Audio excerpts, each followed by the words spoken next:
Kesempatan pagi hari ini kita kembali dipertemukan Allah Subhanahu wa taala dalam keadaan sehat walafiat, tanpa kurang suatu apapun untuk kembali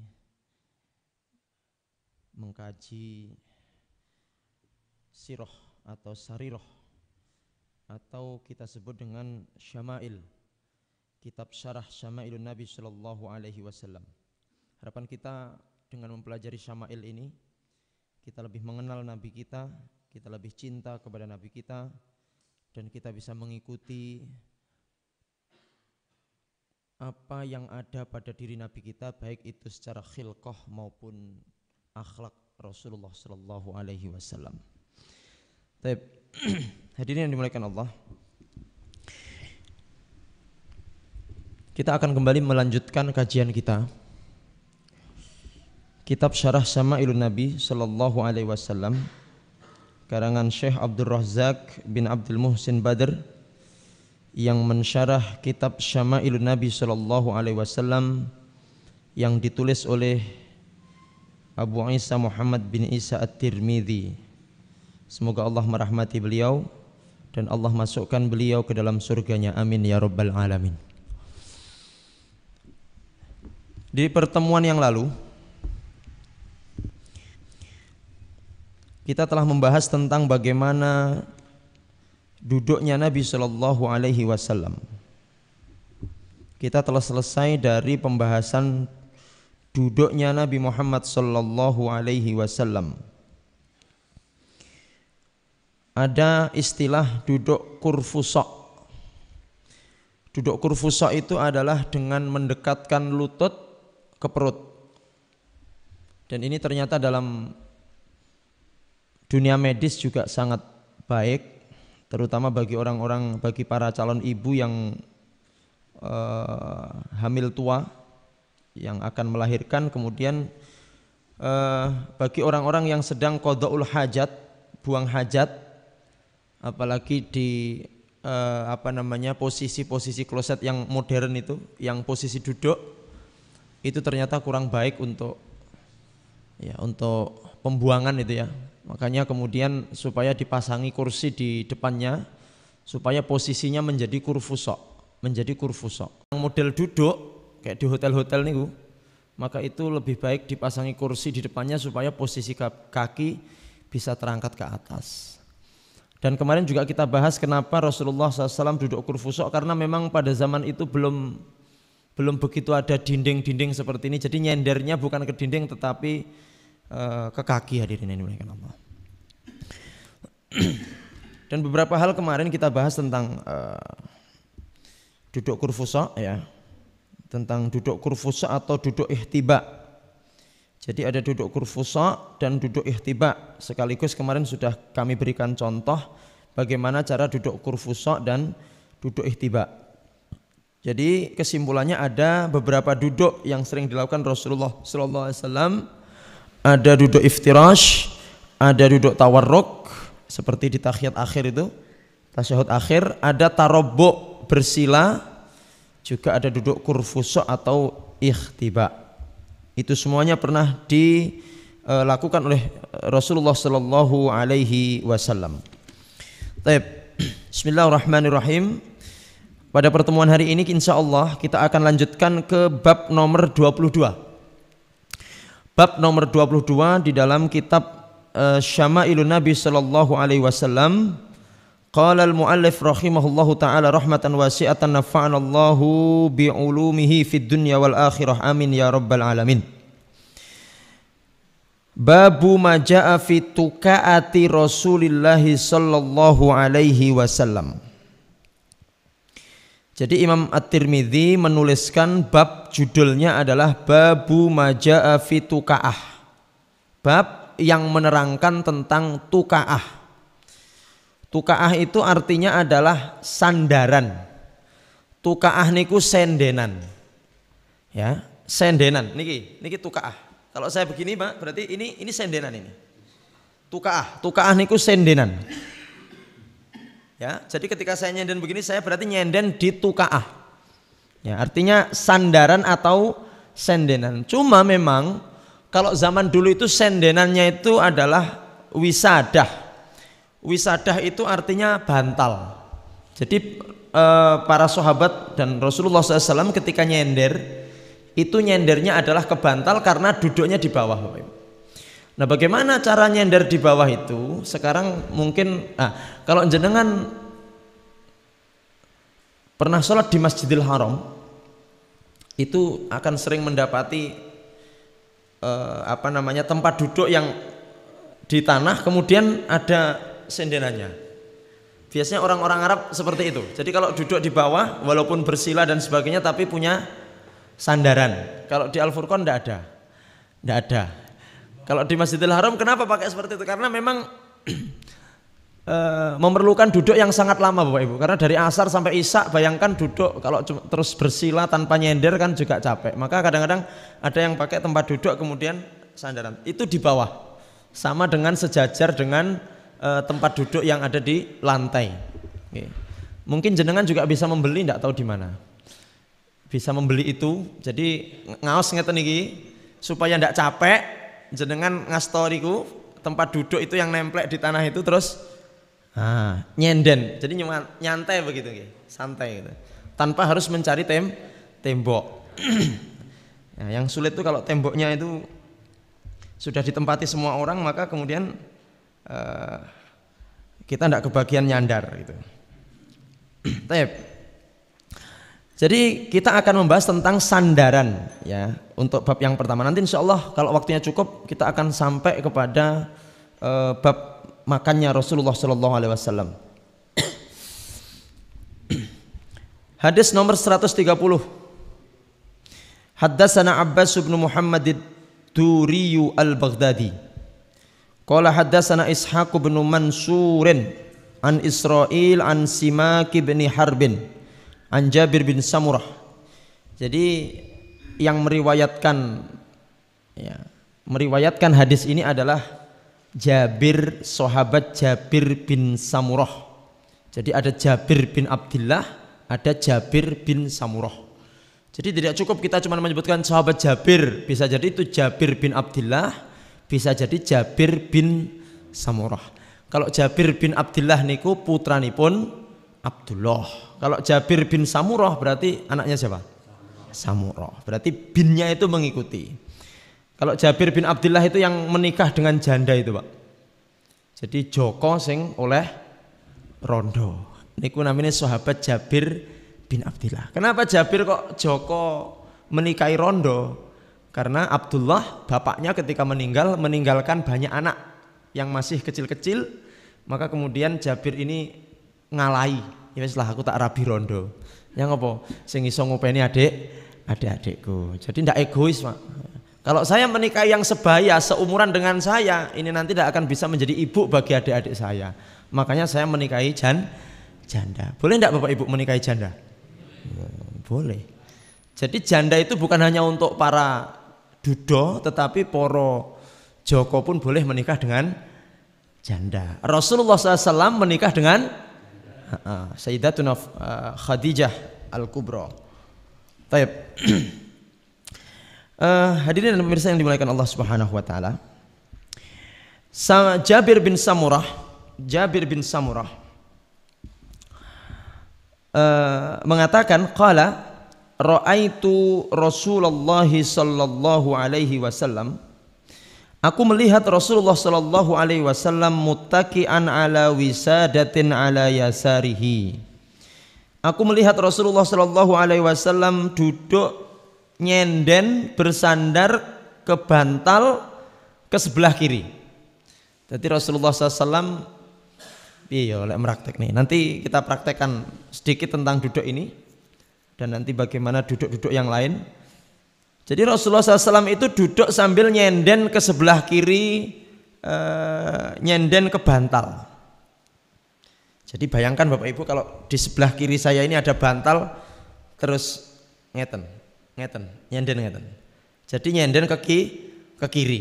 Jadi bayangkan ini wonten bantal. Karena bantalnya itu bukan bantal untuk tidur, tapi bantal kaku ngoten yang agak tinggi kemudian untuk sendenan. Mungkin kalau di mobil-mobil yang baru, ya mobil-mobil keluaran baru itu ada namanya itu armrest. Armrest itu tempat untuk menaruh apa? Siku. Nah, beda lek sing montor-montor lawas gak ono, Cherry ngono ki ndak ada ya. Kecuali DKI dhewe, DKI kursi dudukan itu bisa untuk gini. Jadi mobil-mobil baru itu biasanya di sini ada apa namanya untuk menaruh apa? Menaruh siku hadirin, menaruh siku seperti itu. Nah, ke sebelah kiri. Baik. Kemudian diterangkan oleh Syekh Abdul Razak, muttaqian ala wisadati ala yasari artinya adalah menyandar ke sebelah kiri, ya. Wa qad yattaqi'u ala janbihil aiman. Kadang-kadang Rasulullah SAW itu ya juga menyandar ke kanan. Jadi bukan berarti kemudian terus Rasulullah niku nyender ke kiri terus itu adalah sunnah Rasul, tidak hadirin. Kadang-kadang Rasulullah SAW juga nyender ke arah kanan. Jadi tidak hanya ke arah kiri saja tapi juga kadang-kadang ke arah kanan. Jadi jangan dianggap bahwa nyenden ke sebelah kiri itu adalah apa namanya ya Allah, adalah sunnah Rasulullah SAW. Karena kadang-kadang Rasulullah juga nyenden ke sebelah kanan, ya, kiri dan kanan. Walaupun nanti hadis ini di belakang dikatakan bahwa hadis ini termasuk hadis yang dipertanyakan kesohihannya. Wallahu a'lam bishawab. Kenapa kemudian Rasulullah duduk seperti itu? Karena memang duduk nyenden itu adalah yurihul jisma. Duduk nyenden itu adalah untuk mengistirahatkan badan. Sekarang panjenengan yang sekarang duduk nyenden-nyenden ini kan otomatis tujuannya adalah supaya jenengan itu santai, mboten keju. Duduk tidak nyenden dengan duduk nyenden niki kinten-kinten nyon sewu niki mangke ngantuknya cepet pundi Pak? Oh iya, karena nyantai gitu loh. Nyantai. Tapi nggih mugi-mugi mboten ngantuk nggih sing nyenden-nyenden insyaallah. Yang ndak nyenden lek pomo ngantuk geblak. Kecuali Anda memposisikan badan Anda condong ke depan. Tapi kalau mungkin lurus begitu mungkin bisa ngeblak ke belakang karena tidak ada tempat sendenan. Makanya kemarin kita sampaikan juga hadirin, duduk kurfusok itu sangat tidak dianjurkan waktu sholat Jumat. Jadi nalika panjenengan midhanget khutbah Jumat, ketika mendengar khutbah Jumat sangat tidak dianjurkan untuk duduk kurfusok. Kata Imam Syafi'i bahkan makruh, dilarang. Kenapa dilarang duduk kurfusok? Karena duduk kurfusok itu ketika mendengarkan khutbah sangat rentan dengan dua perkara. Satu, bisa jadi membatalkan wudhu karena ketiduran, dan yang kedua kita tidak akan fokus untuk mendengar khutbah karena yang ngantuk itu tadi. Jadi diusahakan ketika kita mendengar khutbah Jumat itu jangan duduk nyender atau duduk kurfusok. Terus bagaimana? Duduk yang itu bisa menjadikan jenengan boten ngantuk. Apakah itu dodok? Dodok bagaimana Pak? Jadi ngrungokne khutbah karo dodok atau sambil berdiri saja ya? Tapi ngeling-ngelingi sing buri. Silahkan duduk dengan tawarruk, iftiros atau tarobuk, bersila seperti tidak masalah ya. Yang penting tidak ngantuk. Kenapa kemudian umat Islam di Indonesia ini hanya banyak kuantitas dan jumlahnya, tetapi secara kualitas mohon maaf. Secara kualitas kita ini masih tertinggal jauh dari negara-negara yang notabene tidak beragama Islam. Salah satu sebabnya kata beberapa ulama adalah karena ketika sembahyang Jumat, khutbah Jumat itu bodoh turu. Yen sewu wingi ingkang salat Jumat ingkang boten sare sinten midhanget khutbah? Mboten nggih? Karena kemarin tanggal merah. Jadi dari pagi itu sudah persiapan tidur, bangun-bangun jam 11 terus persiapan untuk mendengar khutbah. Ngoten nggih? Di negara-negara Timur Tengah itu hadirin, libur dari bekerja, libur dari sekolah itu hari Jumat. Kenapa? Karena hari Jumat itu adalah Sayyidul Ayyam. Hari Jumat itu adalah hari yang sangat mulia, yang paling mulia. Di dalamnya ada sholat Jumat. Makanya orang-orang Arab itu kalau hari Jumat mereka off dari segala aktivitas, persiapan untuk sembahyang Jumat agar bisa mendengarkan khutbah Jumat dengan seksama dan fokus. Mandi yang bersih, kemudian sembahyang Jumat. Datang sebelum khotib naik mimbar. Itu kebiasaan mereka. Sehingga mereka mendengarkan khutbah dengan seksama, mau itu hasanah yang disampaikan didengarkan, kemudian difahami dan diamalkan sampai selesai sembahyang Jumat, seger Pak. Tetapi kalau kita masyarakat Indonesia ini karena Jumat tidak libur, yang pegawai libur mboten? Libur kalau wingi nggih, menghormati saudara-saudara yang merayakan apa? Imlek. Ya. Wong Islam kurang opo tuh. Orang beragama lain hari raya pun kita hormati dalam artian ya sampai libur direwangi libur Pak nggih. Luar biasa. Enggak ada selain di Indonesia, enggak ada Pak. Nah Indonesia ini kita mayoritas umat Islam, tetapi ketika agama lain yang minoritas itu hari raya sampai direwangi libur, nggih. Napa? Hari rayanya orang Nasrani yo libur mboten panjenengan? Libur. Sing becak nggih libur. Hari rayanya teman-teman agama Hindu nyepi, libur, tanggal merah. Padahal bisa saja karena kita itu mayoritas digaireng ngoten mau nyapong kita mayoritas kok. Tapi karena luar biasa umat Islam ini sangat-sangat toleransi Pak. Ngono kok bangga diarani radikal intoleran. Lah wong awak mulai dino hari raya juga aku ya tak rewangi libur. Nggih. Hari raya Hari Buddha Waisak ya libur. Bahkan kalau dalam agama Nasrani itu bukan hanya Natal saja yang kita libur, kenaikan Isa Al-Masih, termasuk hari Paskah, bla bla bla bla. Libur. Saking awak dhewe iki toleransi luar biasa. Ngono lek pomo mengucapkan selamat Natal kok terus diarani napa? Intoleran, tidak toleran. Enggak, kita ini mayoritas yang sangat menghargai dan menghormati minoritas. Gak ono Pak sing ngoten niku selain umat Islam. Okay. Oleh karena itu kemarin alhamdulillah hari Jumat kemarin tidak ada aktivitas, yang ke kantor juga tidak ngantor, ya, yang pegawai juga tidak masuk, ya.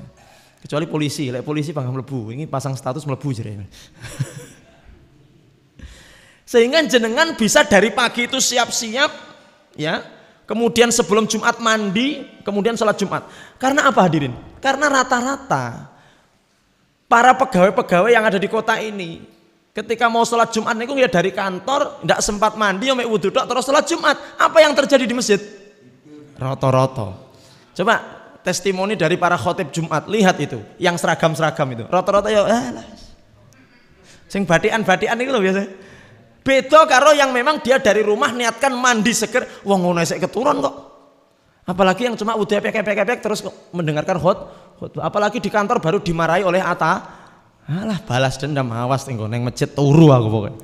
Ada yang begitu. Makanya kemudian kenapa termasuk salah satu sebab orang-orang Indonesia ini umat Islamnya kok jauh dari harapan, karena salah satunya adalah ketika mendengarkan khutbah banyak yang tidur. Makanya silahkan Pak. Makanya kalau kemudian dalam hadis itu dikatakan mandi sebelum Jumat, ada yang mengatakan wajib, ada yang mengatakan wajib. Itu karena saking pas nenggone sholat Jumat dan khutbah itu tidak tidur. Ngoten nggih.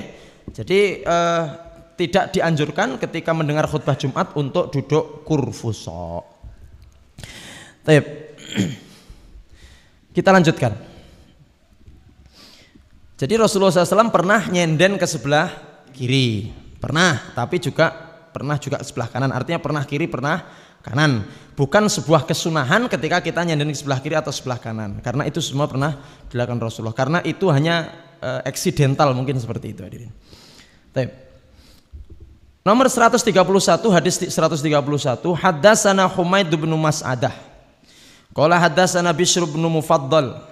Qala haddatsana Al-Jurairi an Abdurrahman bin Abi Bakrah. Nah, jadi ini dari sahabat Abdurrahman bin Abi Bakrah dari bapaknya. Qala Rasulullah sallallahu alaihi wasallam, ala uhadditsukum bi akbaril kabair. Satu ketika Rasulullah sallallahu alaihi wasallam sedang ngaji ngeten iki, Pak. Sedang duduk seperti ini. Kemudian beliau mengatakan sambil nyenden. Sambil nyenden. Beliau mengatakan sambil nyenden itu, ala uhadditsukum bi akbaril kabair. Maukah kalian semua aku ceritakan kepada kalian tentang dosa sing paling gede? Jadi satu ketika beliau ngaji, Rasulullah mengatakan, maukah kamu aku beritahu dosa sing paling gede ki apa? Ketika beliau ngaji sambil nyenden. Itu posisi sambil beliau dawuh, ala uhadditsukum bi akbaril kabair. Maukah kalian aku beritahu tentang dosa sing gede yang paling besar? Itu masih dalam posisi apa? Jamaah, mau nggak sampean tak kasih tahu apa dosa yang paling besar, kata Rasulullah SAW dalam posisinya den. Qalu, maka para sahabat yang ngaji itu mengatakan, bala ya Rasulullah, nggih, siap, kami siap mendengar. Napa niku dosa sing paling gede Rasulullah sallallahu alaihi wasallam? Ya Rasulullah, qala Rasulullah SAW bersabda, masih dalam posisi apa? Nyenden. Al isyraku billah, di dalam riwayat yang lain asyirku billah. Dosa yang paling besar itu, kata Rasulullah, bahkan ini tidak diampuni, adalah al isyraku billah, mensekutukan Allah. Baik itu dalam uluhiyahnya maupun dalam rububiyahnya. Mensekutukan Allah dalam sisi uluhiyah adalah menyembah selain Allah. Jadi anak wong niku nyembah Allah tapi ya nyembah selain Allah. Atau nyembah selain Allah tidak menyembah Allah. Tapi kalau itu kafir, bukan syirik. Syirik niku nyembah Allah tapi nggih nyembah selain Allah. Nyembah Allah tapi ya nyembah wit gede. Nyembah Allah tapi ya nyembah patung. Makanya Abu Jahal, Abu Lahab, wa ala alihi wa ashabihi ajmain niku disebut dengan musyrik. Kenapa? Karena mereka menyembah Allah tapi juga menyembah patung, Pak. Beda karo wong sing tus nyembah patung niku kafir. Tapi lek nyembah Allah plus nyembah patung niku jenenge musyrik. Nyembah Allah plus nyembah napa? Nyembah napa? Nyembah sapi katakan, atau nyembah kebo, atau nyembah gajah. Jadi nyembah Allah plus nyembah gajahnya apa? Gajah ki kewan sing paling gede. Wah, gak ono kewan sing luwih gede sama gajah, maka dia Tuhan. Nyembah Allah juga nyembah matahari, nyembah Allah juga nyembah bintang, nyembah Allah juga nyembah planet-planet yang lain. Berarti itu musyrik. Musyrik dalam sisi uluhiyah itu adalah menyembah Allah tapi juga menyembah selain. Nyembah Allah juga nyembah TV. Saged, Pak? Saged apa mboten? Ya Allah, krungu adzan pangkah nyetel TV ya. Lha yang masjid, sik to, kurang 15 menit iki bal-balane. Atau kebetulan pas wis komat niku pas adu penalti, Pak. Nah, ini kan dilema yang sangat luar biasa ini. Duh, tak tinggal ndak ngerti tendangan penalti ini. Ibu-ibu juga begitu. Wis komat arep yang masjid dadak, ya Allah, kok ora sponsor-sponsor iki. Sinetrone selak. Ya, engko lek ketinggalan sak episode bahaya iki engko. Wonten Bu sing ngoten? Ya Allah. Atau kadang-kadang nyuwun sewu. Salat itu ngenteni lek wis iklan. Sik to Bu, iki kebetulan salat di rumah. Sik ngenteni iklan. Nah, iki targete sampai iklan salatnya sampai. Jadi iklan Allahu Akbar. Madhep yang TV, Pak, karena TV-nya pas di baratnya. Ngono ki yang menyekutukan Allah dengan televisi. Iso juga menyekutukan Allah dengan HP, Pak. Ya, Pak, yang muda-muda ini. Wis krungu adzan, wis krungu qomat, panggah dolanan main game. Berarti menyekutukan Allah dengan HP.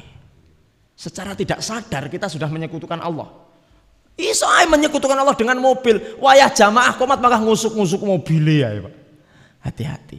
Menyekutukan Allah dengan istri. Wayah yang mijeti istrine ae. Sik yo dik tak ojo, Pak, sik pijeton aku. Urung sampai kok saat tinggal yang masjid. Menyekutukan Allah dengan istri. Ya Allah. Hati-hati nggih, hati-hati. Jadi sing jenenge menyekutukan Allah ki ora mek nyembah patung ngoten mboten. Ketika Allah memanggil kita sementara kita masih sibuk dengan sesuatu yang lain, awake dhewe ki rumangsa kok ndak penting pi panggilan Allah, itu bisa masuk ke ranah kesyirikan. Hati-hati. Makanya Rasulullah SAW itu Bapak Ibu hadirin, ketika berbincang-bincang dengan sahabat niku ngepene tenan.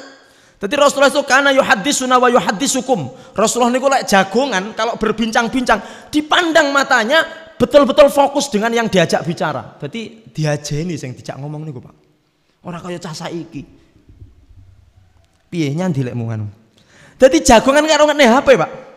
Niku sing rong tek canggih, sing pun canggih, sing wis hafal nggon-nggonan napa niku jenenge?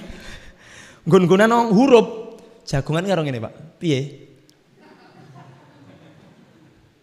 Jadi jagongan ini karo ngene. Sebenarnya dia tidak fokus kepada, makanya banyak tidak nyambungnya. Apa? Sampai ngomong apa? Padahal ngelihat itu.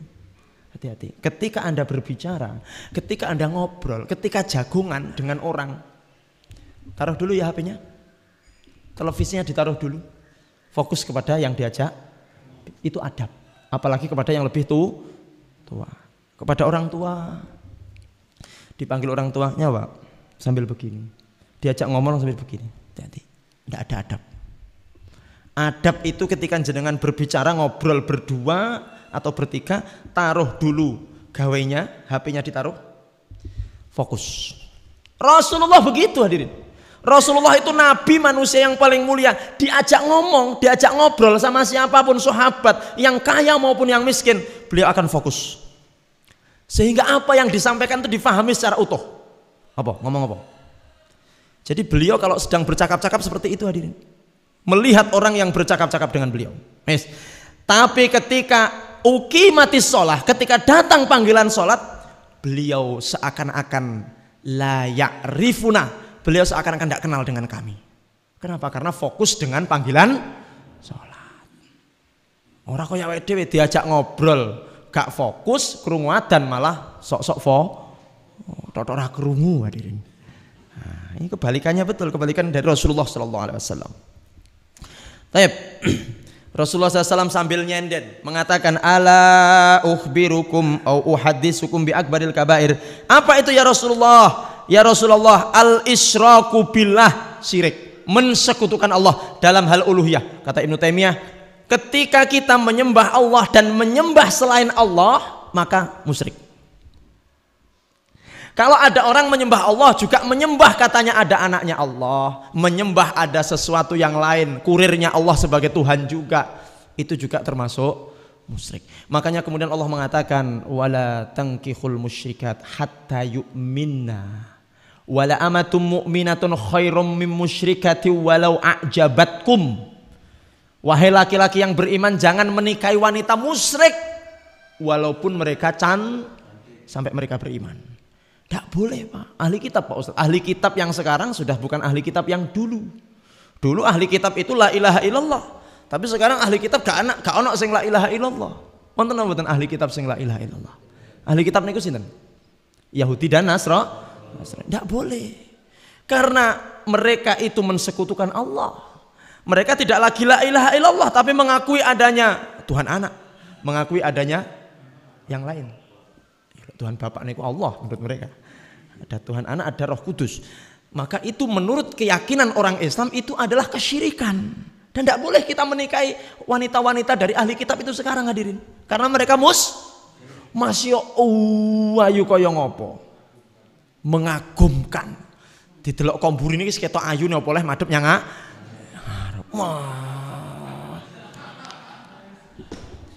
masalahnya kan gak kudungan pakaiannya minim Pak. Ketok kentole ini, wah, langsung kelepek-kelepek nih Pak. Ingat, wala amatun mu'minatun khairun min musyrikatin walau a'jabatkum.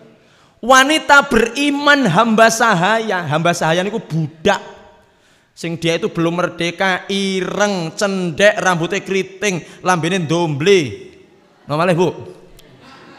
Mripate mendolo. Nggih, dingklang kurang napa Pak? Napa? Itu lebih terhormat, lebih baik daripada wanita musyrik walaupun ajabatkum, walaupun cantik. Hati-hati Bapak-bapak, anak-anaknya yang kuliah di jauh-jauh selalu diingatkan pergaulanmu. Makanya dilarang kita ini mengambil teman akrab. La tattakhidhu bitonatan min dunikum. Jangan menjadikan orang selain muslim sebagai teman akrab. Bahaya, apa nggih curhat-curhatan Pak. Tidak boleh. Tapi lek sekedar baik, ngoten, oke, saya punya tetangga non muslim Pak Ustadz, silahkan berbuat baik, tapi ojo kok nggih curhat, ojo nggih kanca plek, tidak boleh Pak.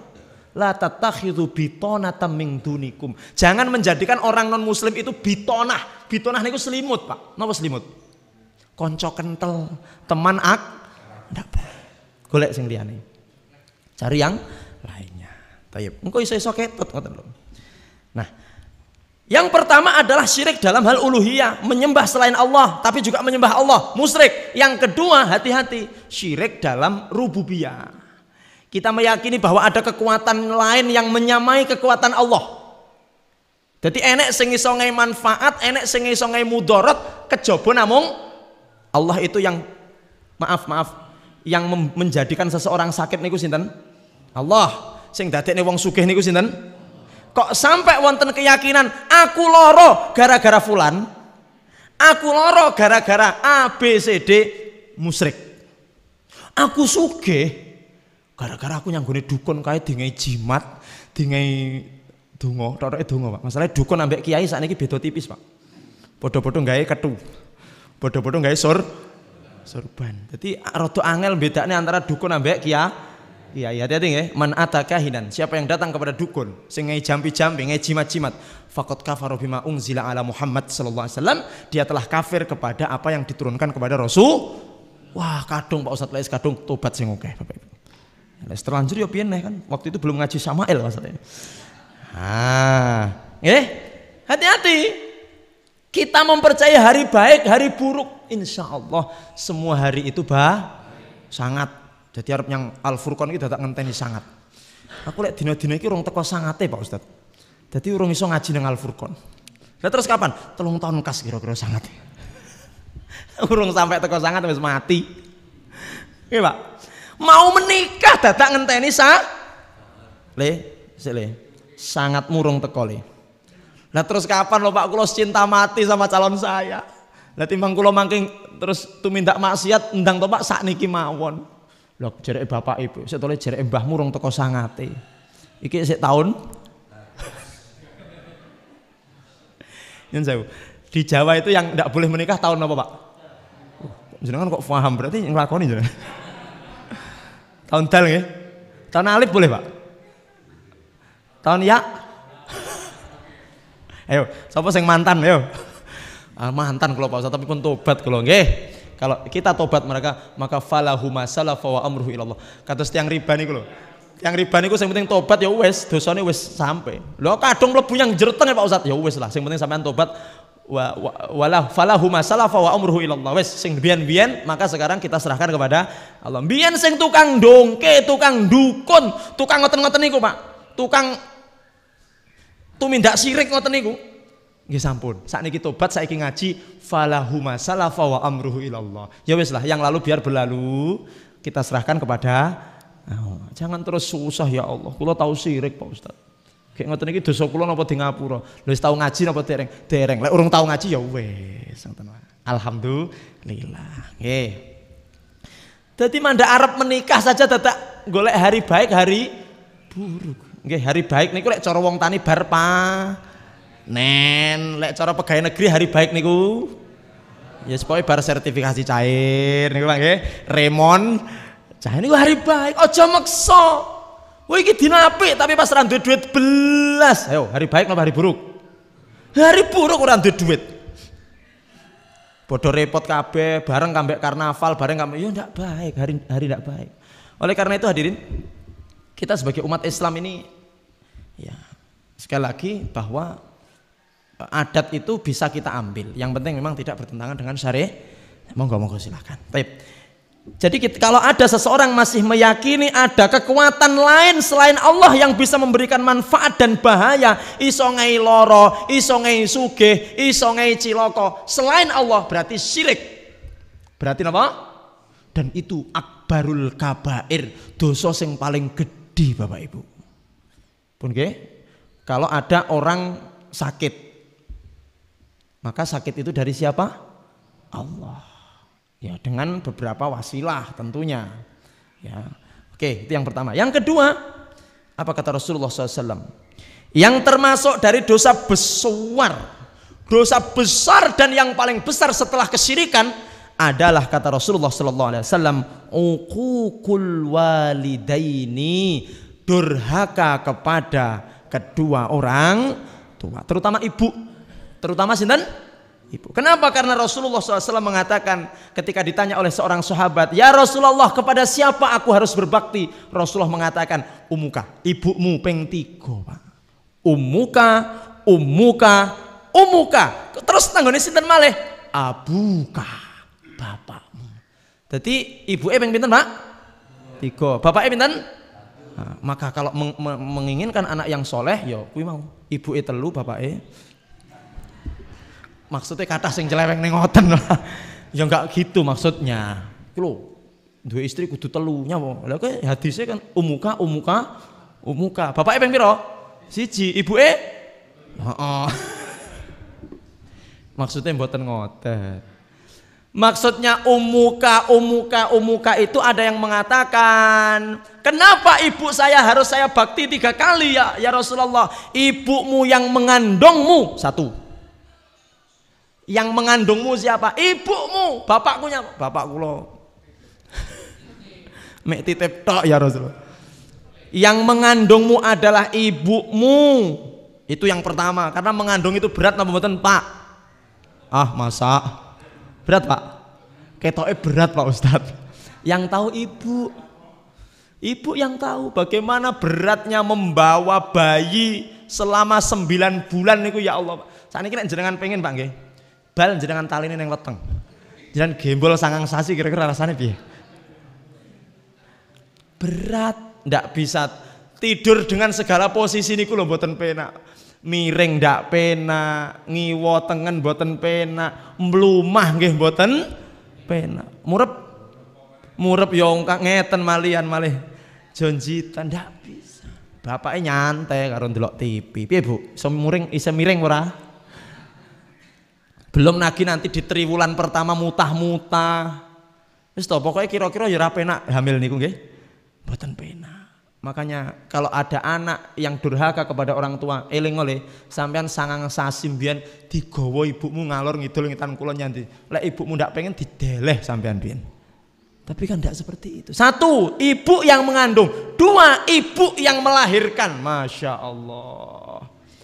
Melahirkan itu dawuh para ibu-ibu totoane nyawa. Totoane nyawa. Itu seperti dikelupas kulit hidup-hidup, Pak. Katanya sih, kula nggih dereng tau ngrasakne. Yo paling yo insyaallah ndak ngrasakne, mesti ndak ngrasakne. Berat. Makanya banyak istri-istri yang mau melahirkan itu hadirin, niku kan wis pesen-pesen yang nggone suami, Mas, nyapa Dek. Ki engko lek sajake bar lahiran aku ki terus dipundhut karo sing Maha Kuwasa.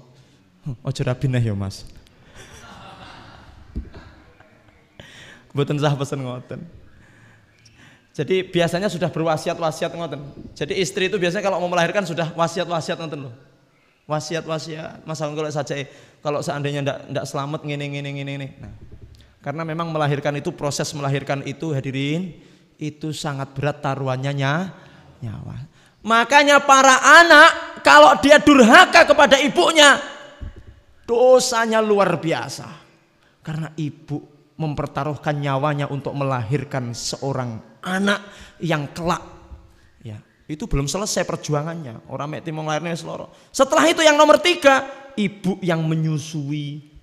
Jadi yang apa ping 3? Mengandung, melahirkan, menyusui. Berapa tahun Pak Ustadz menyusui? Haulaini kamilaini liman arada ayyutimma radha'ah. Menyusui itu 2 tahun sempurna.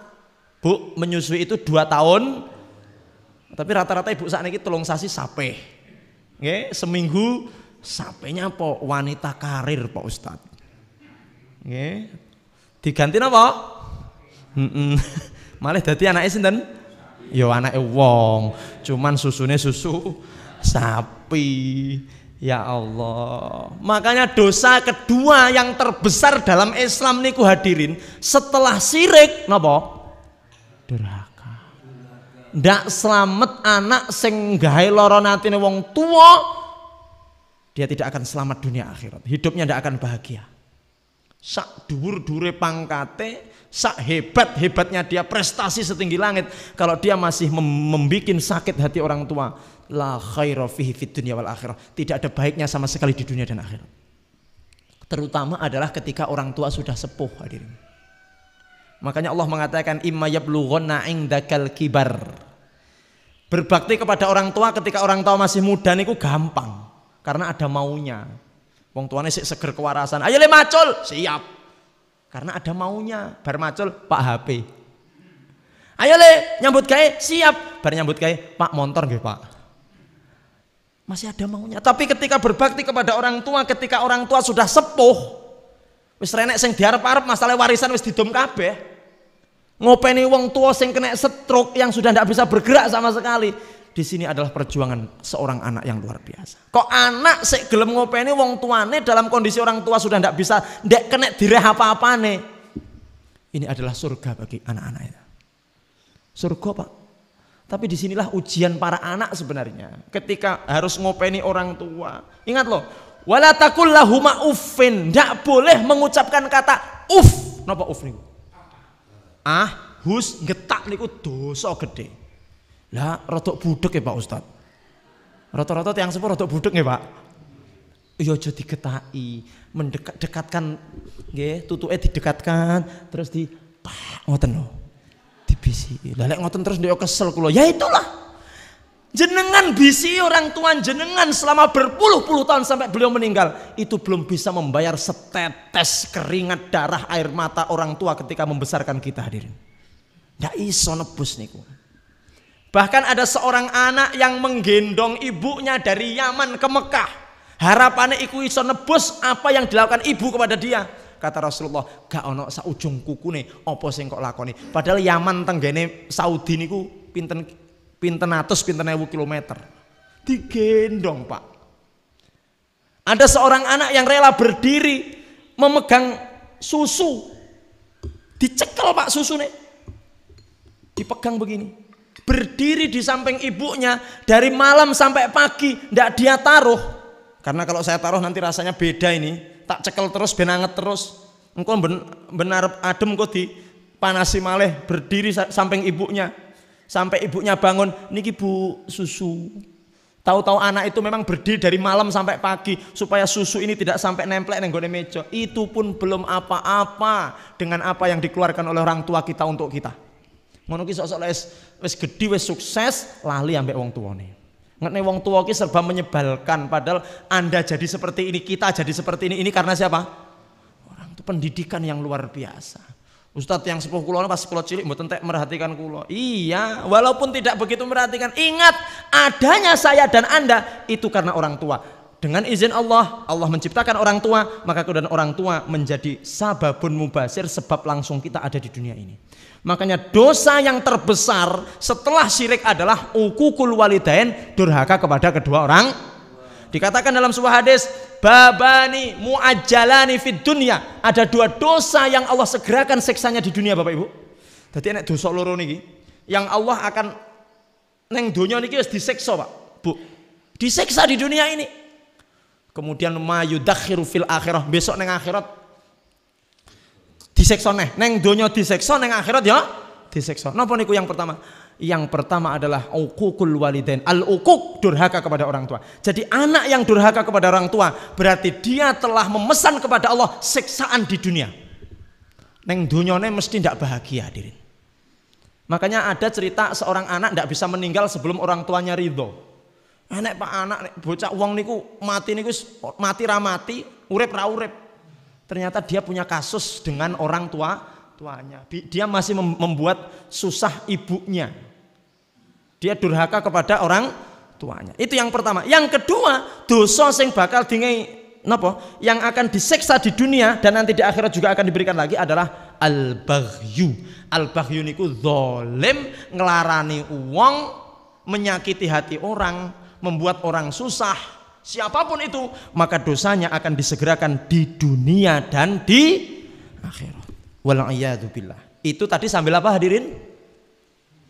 Sambil nyender. Niku mau aslinya kalau badan ceritane sambil nyender, Rasulullah menyampaikan akbarul kabair, dosa yang terbesar.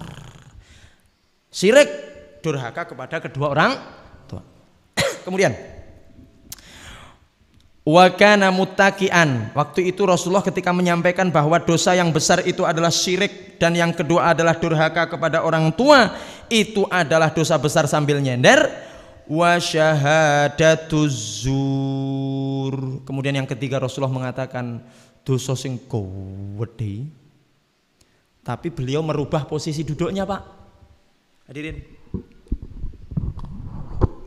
Kalau tadi Rasulullah menyampaikan sambil nyenden, tadi apa? Kata beliau, kata Rasulullah SAW, syirik dan durhaka. Sambil, nah yang ketiga ini Rasulullah mboten nyender malah, langsung ngeten. Dari nyender terus ngeten, tidak nyender lagi.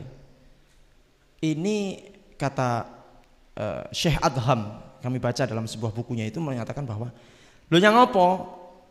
Ketika dosanya daripada syirik dan durhaka kepada, tapi sing nomor 3 ki masih dosane ndak sebesar 1 dan 2. Ini efeknya sangat bahaya. Efeknya masif. Ini bisa memberikan bahaya yang luar biasa. Apa itu? Qala wa syahadatuz zur. Di dalam riwayat yang lain mengatakan qauluz zur. Terus Pak, sambil tidak nyender beliau mengatakan syahadatuz zur, syahadatuz zur. Terus Pak, syahadatuz zur, syahadatuz zur. Yaqulu hatta qulna laitahu sakat. Sampai sahabat niku mengatakan, "Ya Allah, kapan mandeke Rasulullah?" Sambil mengatakan syahadat itu sambil sedih beliau Pak. Mungkin menangis. Syahadatuz zur. Sampai sahabat niku mboten kuat melihat Rasulullah, ya Allah pun Rasul pun cukup panggah syahadatuz zur terus. Rasulullah sangat berat mengucapkan syahadatuz zur, syahadatuz zur, syahadatuz zur. Sakjane apa to Pak syahadatuz zur niku napa to pemirsa? Kenapa kemudian posisi Rasulullah berubah dari nyenden menjadi tidak nyenden, seakan-akan beliau sangat serius ketika mengucapkan syahadatuz zur? Karena syahadatuz zur ini efeknya sangat luas dan sangat berbahaya. Syahadatuz zur niku artinya kesaksian palsu. Di pengadilan akan memutuskan apakah dia bersalah atau tidak, dipanggillah saksi, saksinya dibayar. Akhirnya bersumpah, saya bersumpah dengan nama Allah, dengan Al-Quran ini, bahwa si fulan ini membunuh. Saya melihat dengan mata kepala dia membunuh, padahal dia tidak pernah melihat karena wis disogok. Saya bersaksi bahwa dia tidak korupsi. Yakin gak korupsi Pak Hakim? Padahal dia akhirnya bebas. Orang yang seharusnya tidak dihukum mati gara-gara kesaksian palsu bisa dihukum. Sekarang ini kalau dalam zaman era modern ada istilah buzzer Bapak Ibu. Jangan tahu buzzer?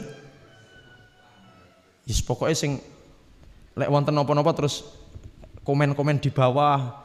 Sing istilahnya ngentai memfitnah itu syahadatuz zur, itu bahaya banget itu Bapak Ibu. Ya. Dalam istilah-istilah sekarang ada istilah buzzer dan sebagainya.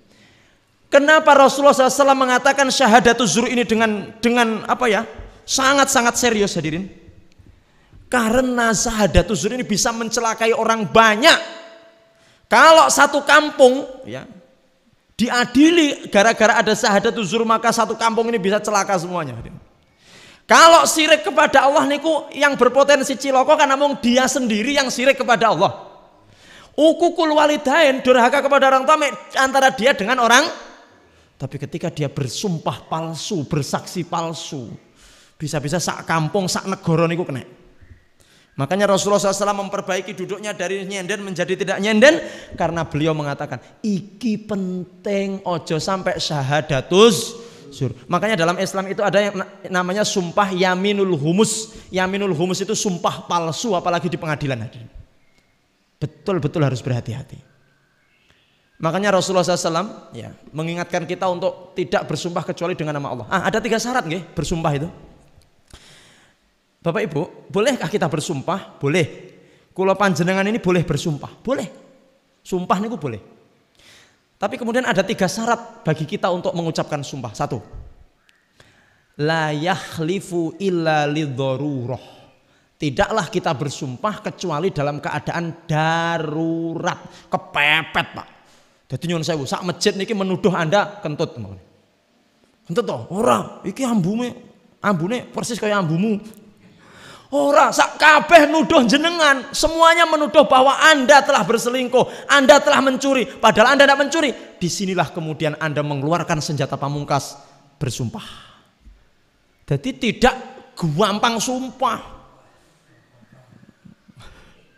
Ya nanti itu Pak kita bahas pelan-pelan. Tidak gampang sumpah. Ayo, sampean tuh sing nyolong pelemku, langsung sumpah. Sampai tuh sing nulis serandal, dadi serandalin jenengan neng kono kok ujuk-ujuk neng kono.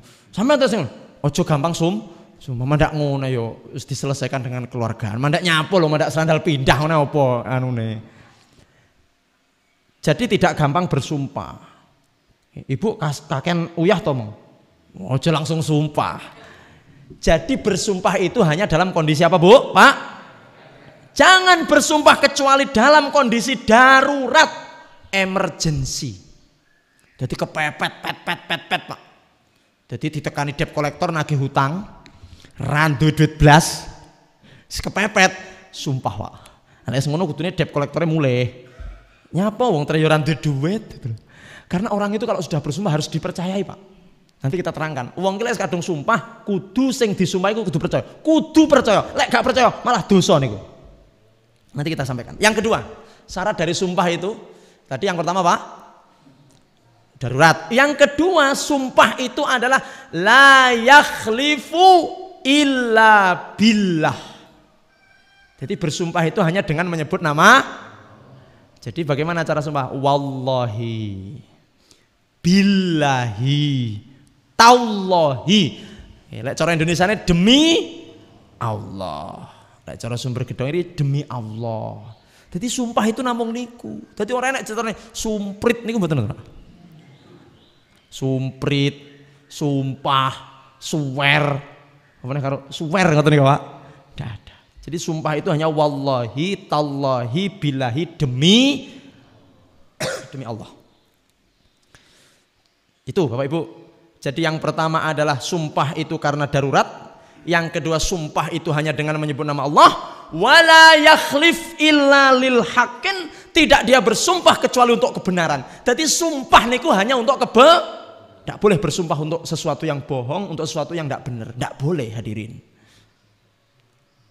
Apalagi sumpah palsu di hadapan hakim. Wow, dosane dunia akhirat niku.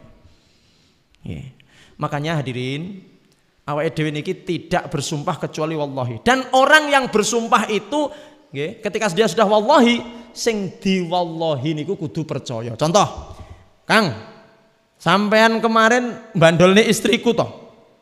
Kita ndak. Kita bilang wallahi aku gak bandolne istrimu. Lek wallahi ngene iki kudu percaya, Pak. Bapaknya bapak teng ibu, Bu. Lek mun jangan kasihan toh, Bu.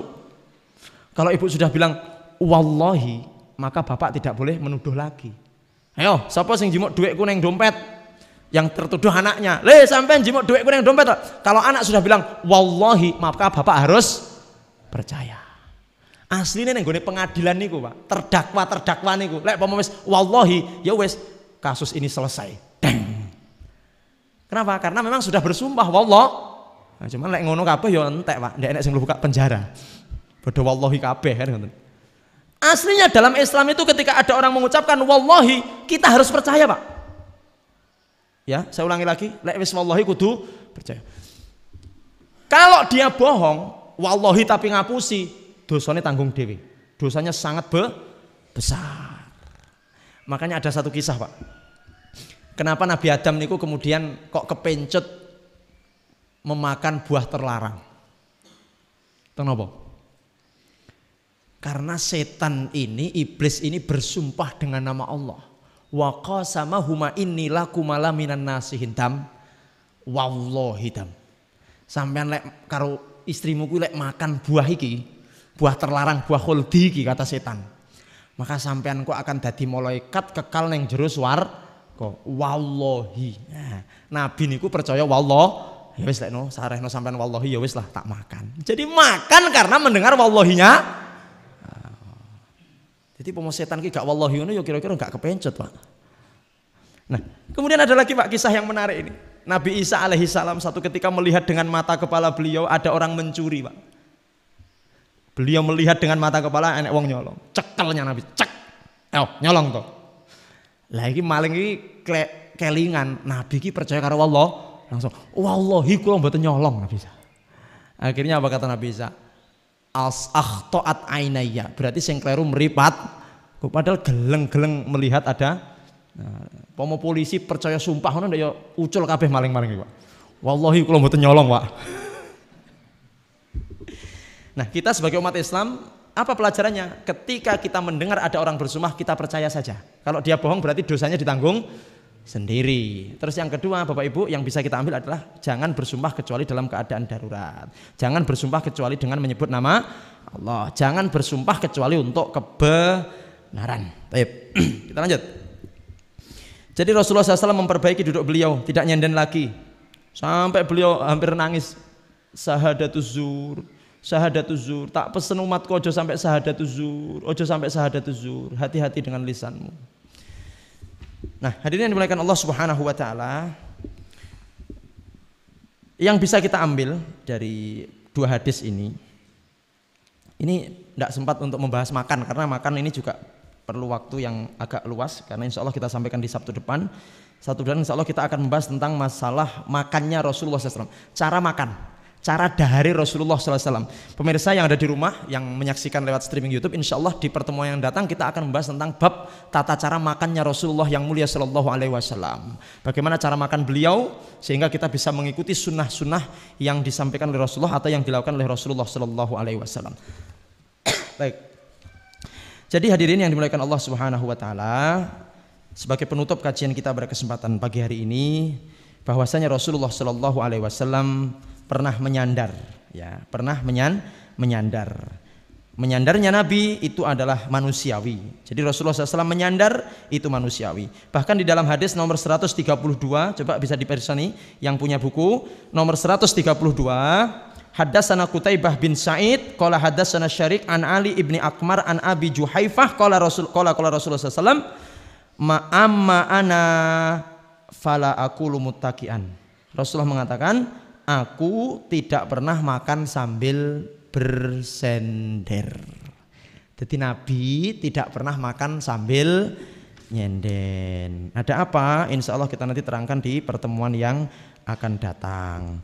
Tayyib, hadirin yang dimuliakan Allah Subhanahu wa taala, itu nggih, karena memang makan sambil bersender itu ada yang mengatakan membahayakan dan sebagainya. Nah, sementara yang nomor 23 bab majaa fi ittiqai Rasulullah SAW, bagaimana cara nyendernya Rasulullah sallallahu alaihi wasallam, itu juga diterangkan karena syakian fakhraja yatawakka ala Usamah bin Zaid.